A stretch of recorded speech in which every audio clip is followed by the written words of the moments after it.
퇴직 후 아내의 충격적인 배신. 모든 걸 잃고 다시 일어선 남편의 반전 인생. 구독과 좋아요는 영상 제작에 큰 힘이 됩니다. 퇴직을 하고 처음 몇 달은 꿈 같았다. 매일 아침 눈을 뜨면 시계에 쫓기던 시절이 끝났다는 사실이 믿기지 않았다. 알람 소리 대신 창문 너머 햇살이 나를 깨웠고 나는 여유롭게 숨을 내쉴 수 있었다. 그동안 일만 바라보고 달려왔다. 가족을 위해 일했고 회사에서 내 몸과 시간을 다 바쳤다. 이제야 비로소 내 시간을 찾았다고 생각했다. 아내와 함께 아침을 먹고 후 산책을 하며 이야기를 나누는 그 순간이 내게는 새로운 행복이었다. 그때까지만 해도 내 삶은 충분히 괜찮았다. 하지만 오래 가지 않았다. 아내의 표정에서 작은 불만이 비쳤다. 말투는 사소하지만 묘하게 가슴을 찔렀다. 하루 종일 집에만 있을 거야. 밥도 차려야겠네. 처음에는 대수롭지 않게 넘겼다. 농담이겠지 하고 웃어버렸다. 하지만 그 말이 매일같이 이어지자 내 마음 한구석이 조금씩 무너졌다. 나는 이제 좀 쉬어도 된다 생각했다. 40년 가까이 쉴 틈 없이 달려왔으니까. 식구들 뒤치다꺼리를 하고 가정의 가장으로 버티며 진짜 내 시간은 단 한 번도 가져본 적이 없었다.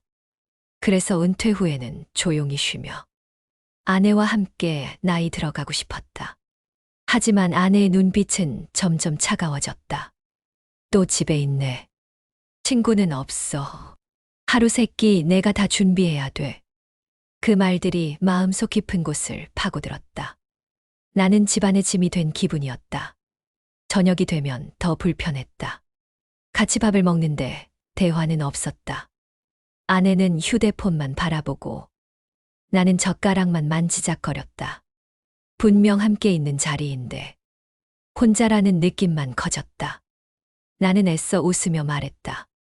나야 뭐 당신이랑 있는 게 제일 좋은데. 그러자 아내는 한숨을 내쉬었다. 그 한숨은 내 가슴을 무겁게 짓눌렀다. 그날 이후 나는 집안에 있어도 외로운 존재가 되었다. 시간이 흐를수록 아내의 태도는 눈에 띄게 달라졌다. 처음에는 사소한 변화였다. 아침 식탁에 오르던 반찬이 줄어들었고 밥상 위에는 국과 김치만 덩그러니 놓이기 일쑤였다. 나는 괜찮다고 말했지만 사실 마음 한구석은 허전했다. 아내는 밥을 먹으면서도 내 눈을 잘 마주치지 않았다. 휴대폰만 만지작거리며 작은 웃음을 흘렸다. 그 웃음이 나를 향한 게 아니라는 사실이 더 크게 다가왔다. 점심시간이 되면 나는 괜히 말을 건넸다. 점심 뭐 먹을까? 그러면 아내는 짜증 섞인 목소리를 내뱉었다. 있는 거 아무거나 먹어. 나는 그 말에 대꾸도 하지 못했다. 마치 내가 불필요한 존재가 된 것 같았다. 소파에 앉아 있으면 아내는 일부러 청소기를 돌렸다. 빨래를 널며 쿵쿵거렸고 부엌에서는 그릇을 3개 부딪혔다. 내가 있는 공간이 거슬린다는 걸 숨기려 하지 않았다. 나는 속으로 중얼거렸다. 내가 왜 이 집에서 눈치까지 보며 살아야 하나. 어느 날 아내가 말했다. 친구라도 좀 만나지 그래. 하루 종일 집에만 있으면 답답하지 않아. 나는 웃으며 대답했다. 당신이랑 있는 게 제일 좋지. 하지만 아내는 깊은 한숨을 내쉬었다. 그 한숨은 말보다 무거웠다. 아내의 시선은 점점 차가워졌다. 내가 무슨 말을 해도, 내가 어떤 행동을 해도 아내의 표정은 풀리지 않았다. 나는 마치 집안의 손님 같았다. 같이 밥을 먹어도 대화가 없었고, 같은 공간에 있어도 벽이 가로막혀 있었다. 그러던 어느 날이었다. 아내의 옷차림이 달라졌다. 평생 검소하게 살던 사람이 새 옷을 사입고 화장을 진하게 했다. 생전 쓰지 않던 향수 냄새까지 풍겼다. 나는 처음엔 그냥 달라진 기분 탓이라 생각했다. 하지만 며칠 뒤에도 같은 모습이었다. 더 화려해진 옷차림, 더 자주 들고 오는 쇼핑백, 더 늦어지는 귀가. 아내는 예전과 달리 생기가 돌았다. 집에서는 늘 무표정하던 얼굴이 어딘가에 다녀오면 환하게 빛났다. 나는 묘한 불안감에 휩싸였다. 내가 알던 아내가 아니었다. 밤이 되면 아내는 휴대폰을 손에서 놓지 않았다. 화장실에 갈 때도 들고 들어갔고, 잠시도 내려놓지 않았다. 어느 순간부터 휴대폰에는 잠금 패턴이 생겼다. 평생 나와 모든 걸 공유하던 아내가 이제는 작은 화면 하나마저 숨기고 있었다. 나는 마음속에서 계속 소리가 들렸다. 뭔가 잘못된 게 분명하다. 하지만 입 밖으로 꺼내지는 못했다. 혹시라도 내 생각이 틀렸다면, 내가 괜한 오해를 한 거라면, 우리 관계는 더 돌이킬 수 없을까봐 두려웠다. 그래도 불안은 점점 커졌다. 밤마다 불 꺼진 거실을 서성이며 아내의 귀가 시간을 기다렸다. 자정이 훌쩍 지나서야 현관문이 열렸고 아내는 옷에서 은은한 향을 풍기며 들어왔다. 그 얼굴에는 내가 한 번도 보지 못한 미소가 번져 있었다. 나는 묻고 싶었다. 어디 다녀왔어? 왜 이렇게 늦었어? 하지만 아무 말도 할 수 없었다. 이미 답은 내 마음 속에 있었기 때문이다. 그날 이후 나는 깨달았다. 내가 살던 집은 이제 더 이상 내 집이 아니었다. 그날은 이상하게 마음이 더 불안했다.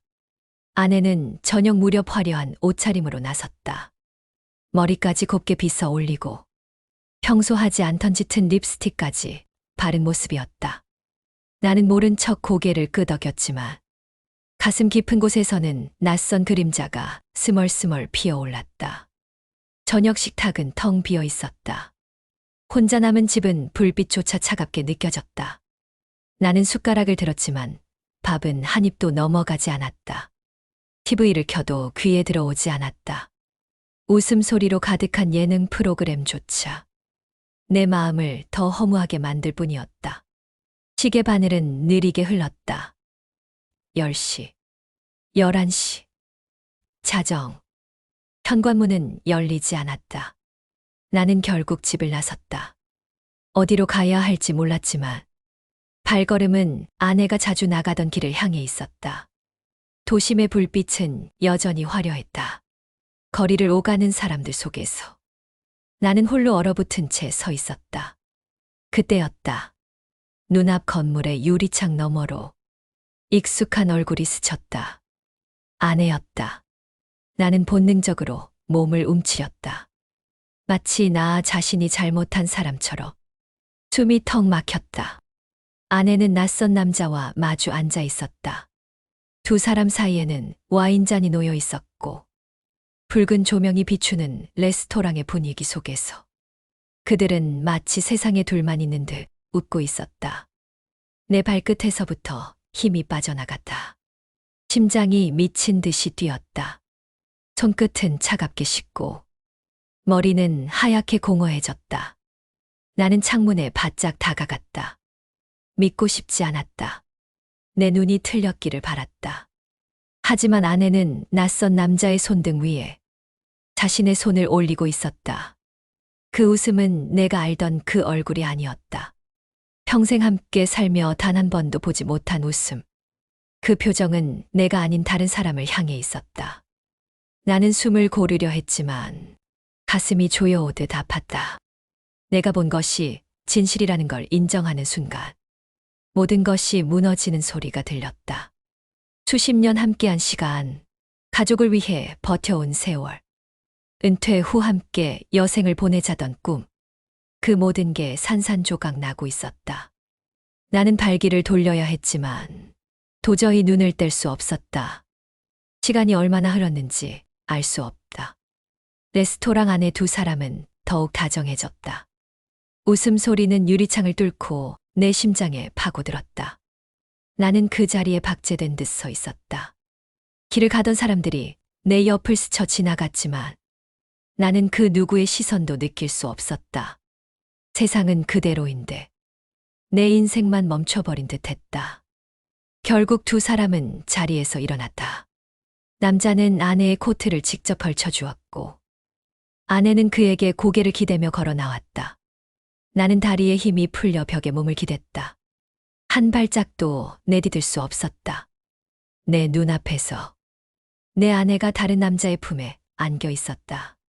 집으로 돌아온 것은 새벽이 다 된 시간이었다. 현관문을 열고 들어서자 낯선 향수가 여전히 공기 속에 남아 있었다. 나는 신발도 벗지 못한 채 거실 바닥에 주저앉았다. 눈앞이 아득하게 흐려졌다. 심장은 여전히 두근거렸고 숨은 가빠왔다. 나는 스스로에게 되뇌었다. 아닐 거야. 내가 잘못 본 거야. 술에 취한 눈이 나를 속인 거야. 하지만 아무리 부정해도 눈앞의 선명한 장면은 사라지지 않았다. 그날 밤 나는 단 한숨도 잘 수 없었다. 침대에 누워도 눈만 감으면 레스토랑 불빛이 떠올랐다. 웃고 있는 아내의 얼굴이 눈앞을 스쳤다. 그 옆에 앉아있던 낯선 남자의 그림자가 따라붙었다. 나는 미쳐버릴 것 같았다. 다음 날 아내는 태연하게 집으로 돌아왔다. 나는 아무 일도 없었던 듯 웃으며 말했다. 오늘은 늦었네. 아내는 대수롭지 않게 대답했다. 모임이 길어졌어. 나는 그 한마디에 몸이 굳어졌다. 모임이라는 말이 내 귓가를 무겁게 울렸다. 모임이 아니라는 걸 나는 이미 알고 있었다. 아내의 표정은 담담했다. 나를 속이고 있다는 기색조차 없었다. 그 담담함이 나를 더욱 무너뜨렸다. 며칠 뒤 나는 다시 같은 장면을 목격했다. 이번에는 레스토랑이 아니라 호텔 로비였다. 아내는 남자와 함께 들어섰고 프론트 직원에게 웃으며 인사를 건넸다. 두 사람의 손은 자연스럽게 맞닿아 있었다. 나는 로비 한 구석에 숨어 서 있었다. 심장이 쿵쿵 뛰며 금방이라도 터져 나올 것 같았다. 이제 더 이상 부정할 수 없었다.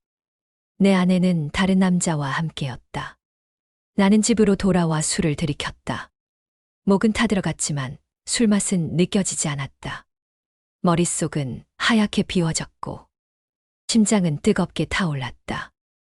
왜 이런 일이 내게 일어난 걸까? 나는 가족을 위해 평생을 바쳤다. 나를 위해 쓴 시간은 하나도 없었다.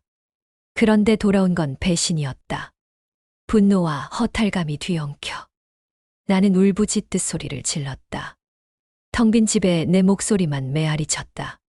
그 메아리가 더욱 처절하게 들렸다. 며칠간 나는 아내를 의도적으로 관찰했다. 휴대폰을 숨기듯 들고 다니는 모습. 밤마다 늦어지는 외출. 익숙하게 변한 화장과 옷차림. 모든 것이 내 눈에 의심으로 다가왔다. 나는 스스로를 파괴하는 듯한 고통 속에 살았다. 밤마다 잠을 설치며 낯선 남자의 얼굴을 상상했다. 내 아내가 그와 함께 웃고, 함께 밥을 먹고, 함께 시간을 보내는 장면이 머릿속에서 끊임없이 재생되었다. 나는 더 이상 예전의 내가 아니었다. 그날 이후로 나는 깨달았다. 내 인생은 더 이상 예전으로 돌아갈 수 없다는 것을. 그리고 한 가지 진실. 내 옆에서 웃고 있던 아내는 이제 내가 알던 그 아내가 아니었다는 것. 그 순간부터 나는 무너져 내리는 나 자신을 바라볼 수밖에 없었다. 나는 더는 참을 수 없었다. 불안과 의심만으로는 버틸 수 없었다. 확실한 대답을 들어야 했다. 아내의 입에서 직접 듣고 싶었다. 그날 저녁 아내가 집으로 들어왔다. 화장은 지워져 있었지만 그녀의 옷차림과 표정은 여전히 낯설었다. 나는 침묵했다. 아내는 무심히 가방을 내려놓았다. 집안 공기는 무겁게 내려앉았다. 나는 결국 입을 열었다. 너 어디 다녀온 거야? 아내는 순간적으로 몸을 굳혔다. 그러나 곧 태연한 얼굴로 답했다. 그냥 친구 만났어. 나는 고개를 저었다. 더 이상은 속을 수 없었다. 내가 다 봤어. 호텔에서 남자와 함께 있는 거. 아내의 눈이 크게 흔들렸다. 손끝이 떨렸지만 입술은 억지로 웃음을 그려내려 했다. 내 마음은 이미 부서지고 있었다. 수십 년 함께 산 사람인데 내 앞에서조차 거짓을 이어가는 모습이 더는 견딜 수 없었다. 나는 목소리를 높였다. 도대체 왜 이러는 거야? 내가 뭘 그렇게 잘못했어? 가족을 위해 살았던 세월이 다 모였어. 아내는 대답하지 않았다. 침묵 속에서 시선을 피했다. 그 침묵은 수천 개의 비난보다 더 무겁게 내 가슴을 짓눌렀다. 결국 아내는 의자에 앉으며 한숨을 내쉬었다. 그리고 차갑게 말했다. 나는 이제 더 이상 당신 옆에서 숨 쉴 수 없어. 당신은 늘 집에만 있고, 당신을 바라보면 내 삶은 멈춰버린 것 같아. 나는 내가 원하는 삶을 살고 싶어. 그 말은 칼날처럼 날아와 내 가슴을 갈랐다. 나는 숨이 막혀 말을 잇지 못했다. 수십 년 동안 함께한 기억들이 그 한마디에 산산이 부서졌다. 나는 주저앉았다. 눈앞이 아득하게 흔들렸다. 내 손은 허공을 붙잡으려 했지만 아무것도 잡히지 않았다. 아내는 내 눈을 피한 채 방으로 들어갔다. 문이 닫히는 소리가 뼈를 때렸다. 그날 밤 집안은 깊은 어둠에 잠겼다. 나는 의자에 앉아 꼼짝도 하지 못했다. 시계 초침 소리만이 고막을 때렸다. 나는 깨달았다. 우리 사이에 놓인 강은 더 이상 건널 수 없는 강이라는 것을. 아내의 차가운 고백 이후 우리 사이는 더 이상 부부가 아니었다. 집안의 공기는 늘 얼음처럼 차가웠다. 서로 눈을 마주치지 않았고 한 공간에 있어도 벽보다 두꺼운 장막이 가로막혀 있었다. 나는 견딜 수 없었다. 아내는 더 이상 내 사람이 아니었다. 그러나 그녀는 여전히 내 집 안에 있었다. 그날 저녁, 결국 폭발이 일어났다. 나는 아내에게 물었다. 정말 이대로 끝낼 거냐? 정말 내 곁을 떠날 거냐? 아내는 눈을 피하지 않았다. 오히려 날카로운 눈빛으로 맞섰다. 당신과는 이제 아무것도 남지 않았다. 내 삶을 더 이상 당신에게 묶어두고 싶지 않다. 그 말은 불씨에 기름을 부은 듯 했다. 내 안에서 분노가 솟구쳤다. 나는 참아왔던 말을 쏟아냈다. 내가 어떻게 살아왔는데, 내가 어떤 희생을 했는데, 그 모든 세월이 내게는 아무 의미가 없는 거냐. 아내는 웃음을 흘리며 말했다. 희생. 그건 결국 당신이 좋아서 한 거다. 나는 그 희생 속에서 단 한 번도 행복하지 않았다. 그 순간 나는 눈앞이 캄캄해졌다. 온몸이 떨려왔다. 나는 손에 잡히는 컵을 집어 던졌다. 컵은 벽에 부딪혀 산산조각 났다. 유리 파편이 바닥에 흩어졌다. 아내는 놀라지 않았다. 오히려 더욱 차가운 얼굴로 나를 바라봤다. 그리고 그녀 역시 손에 쥐고 있던 접시를 던졌다. 하얀 접시는 바닥에서 쩌렁 소리를 내며 갈라졌다. 집안은 순식간에 전쟁터로 변했다. 탁자가 뒤집혔고 바닥에는 산산조각 난 그릇들이 흩어졌다. 우리는 서로를 향해 고성을 질렀다. 수십 년 쌓아온 감정이 한꺼번에 폭발했다. 미움과 원망이 불길처럼 번졌다. 나는 손으로 머리를 감쌌다. 눈앞의 사람이 더 이상 내 아내가 아니었다. 아내도 소리쳤다. 이제 그만하자. 당신 옆에 있는 게 지옥 같아. 나는 내 인생을 되찾겠다. 그 소리에 무릎이 꺾여 바닥에 주저앉았다. 그 순간 알았다.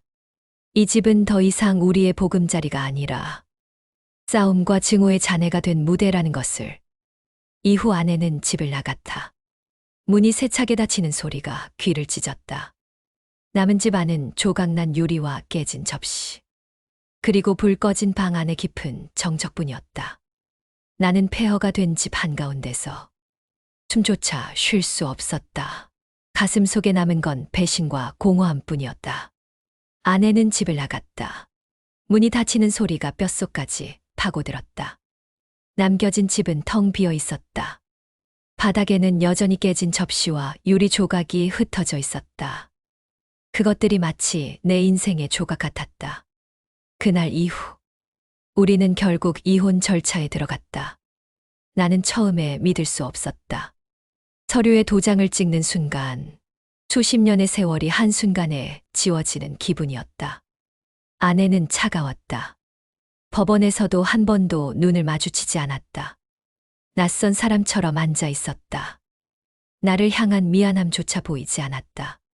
재산 분할 이야기가 나오자 내 속에서 또 한 번 불이 치솟았다. 나는 단 한 푼도 주고 싶지 않았다. 내 인생을 배신한 사람에게 내 땀과 눈물로 지켜온 모든 것을 빼앗기고 싶지 않았다. 하지만 법은 냉정했다. 아내가 어떤 잘못을 했든 함께 살아온 세월 동안 모은 재산은 반으로 나누어야 한다는 것이 원칙이었다. 나는 분노로 몸이 떨렸다. 법정 안에서 고개를 떨구며 춤추겨 울고 싶었다. 하지만 울 수도 없었다. 그 순간만큼은 내가 가장 초라한 인간이 된 기분이었다. 며칠 후 집을 정리해야 한다는 통보를 받았다. 나는 혼자서 서랍을 열고 옷장을 정리했다.